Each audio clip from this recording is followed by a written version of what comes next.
நெல்லை மாவட்ட கட்டுமான பொறியாளர்கள் சங்க நிர்வாகிகள் பதவியேற்பு விழா. நெல்லை மாவட்ட கட்டுமான பொறியாளர் சங்கத்தின் 2024-2025 ஆண்டிற்கான தலைவராக பொறியாளர் மன்மதன், செயலாளராக பொறியாளர் சையது மசூத் முகைதீன், பொருளாளராக பொறியாளர் மகேந்திரன் ஆகியோரும் மற்ற நிர்வாகிகளும் உறுதிமொழி எடுத்துக்கொண்டு பொறுப்பேற்றுக் கொண்டனர். இந்த நிகழ்ச்சியில் தமிழ்நாடு மற்றும் பாண்டிச்சேரி அனைத்து கட்டுமான பொறியாளர் சங்கங்களின் கூட்டமைப்பின் தலைவரான பொறியாளர் ராஜேஷ் தமிழரசன் தலைமை தாங்கினார்.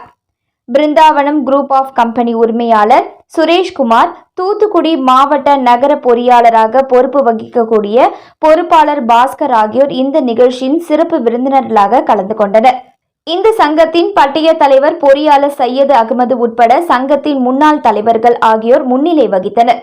சங்கத்தில் உறுப்பினராக உள்ள அனைத்து பொறியாளர்களும் தங்களின் குடும்பத்துடன் கலந்து கொண்டு விழாவை சிறப்பித்தனர்.